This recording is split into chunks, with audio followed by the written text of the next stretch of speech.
Con Cándido Ramírez, quien es abogado constitucionalista y doctor en Derecho, vamos a tocar algunos de los temas de la actualidad, sobre todo dos reuniones muy importantes, una en Suiza, que fue precisamente sobre la paz y la posibilidad de acuerdo entre Rusia y Ucrania, y la reunión en Italia, donde el Papa estuvo presente por primera vez con jefe de Estado y de Gobierno en el grupo de los 7, y donde invitaron a unos 15 países más, sobre todo países importantes como Turquía, Arabia Saudita, la India, Argentina estuvo presente. ¿Cómo ves este mundo de hoy a esta etapa con ese tipo de reuniones de carácter mundial? Bueno, 60 países que participaron en la Cumbre Mundial de Paz sobre Ucrania en Suiza, el sábado 15 y domingo 16, y ahí se plantearon en esa cumbre tres aspectos fundamentales, ¿no? En la parte de territorio marítimo, en la parte de la liberación de los prisioneros de guerra y en el tema nuclear.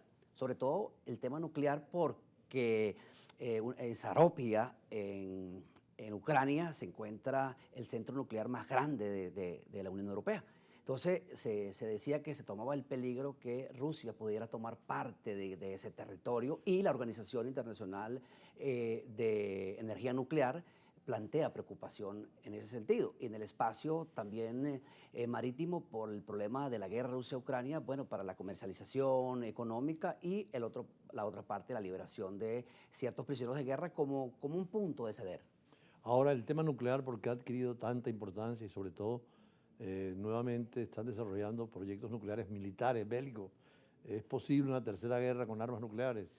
Bueno, en este sentido, la población mundial, digamos, los 90 países que estuvieron presentes en la cumbre como punto de partida para llegar a un acuerdo entre Rusia y Ucrania, y el Centro Internacional de Centro Nuclear, toman preocupación. ¿Por qué toman preocupación? Bueno, porque en Zaropia, en traducción al español, territorios rápidos, está el centro nuclear más importante de la Unión Europea. Entonces, si Rusia puede tomar ese centro nuclear, pues se torna a ser conflictivo.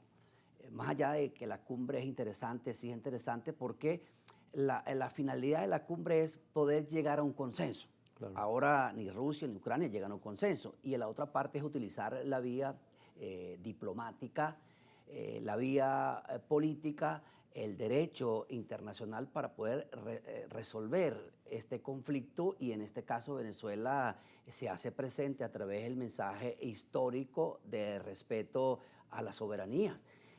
Por otro sentido, también el mensaje del Papa, que él dice que se utilice la inteligencia artificial. Claro, yo decido de su santidad el Papa, o sea, yo difiero de su santidad el Papa Juan Pablo, del Papa Francisco, porque es que la inteligencia artificial no está regulada. Es lo que él decía, que hay que regularla con normas precisas y además con un sentido ético, porque es una doble cara, o sirve para destruir al ser humano o para hacer nuevos logros en la ciencia y la tecnología. Es difícil el tema de la inteligencia artificial, pues los países nuestros no tienen legislación. No, los países nuestros no tienen legislación, aunque la inteligencia artificial ayuda al método científico para la evolución de nuevas tecnologías, pero más allá no hay una regulación. Entonces, ese mensaje de Su Excelencia el Papa Francisco de llamar como solución, porque todos nos preguntamos cuál es la solución para que Rusia y Ucrania puedan ceder. Bueno, él decía llamar a la inteligencia artificial, pero ojo, con cuidado, porque la inteligencia artificial no está regulada. Entonces, en este sentido, la cumbre es importante.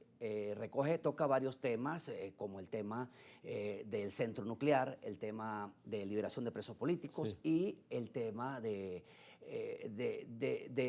territorial marítimo, el espacio territorial marítimo.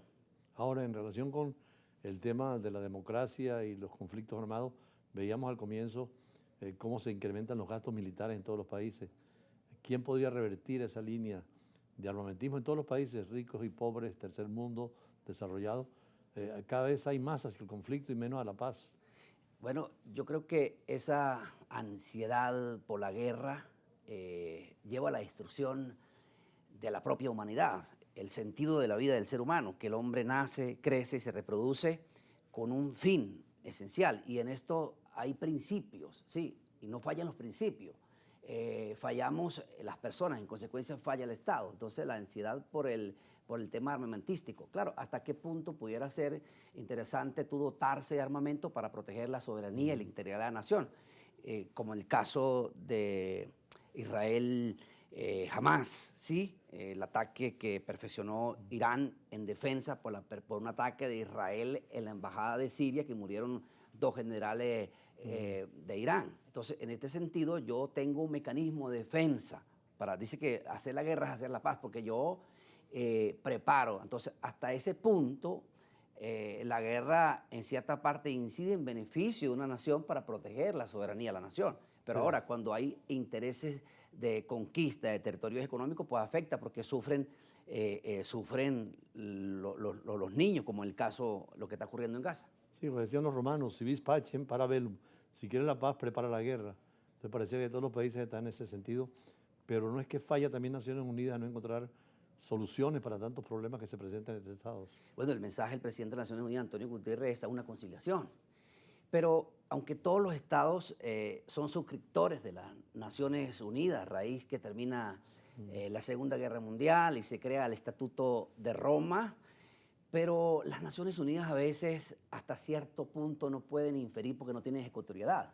En este caso, reacciona la Corte Penal Internacional. Vemos el fiscal de la Corte Penal Internacional que ha emitido unas órdenes de aprehensión contra el primer ministro de Israel, el señor Benjamín.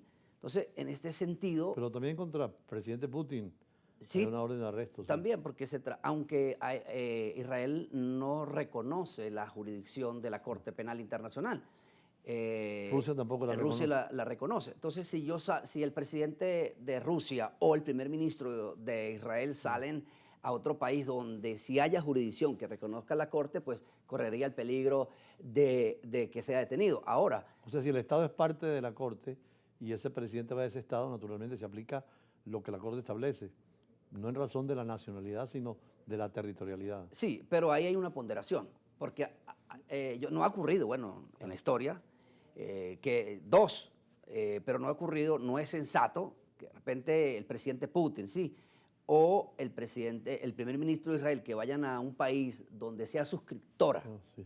ante la Corte Penal Internacional para que lo pudiesen detener, bien sea el presidente Putin o al primer ministro de Israel. O sea, la sensatez para evitar el caos y el conflicto, yo creo que esto no avanzaría.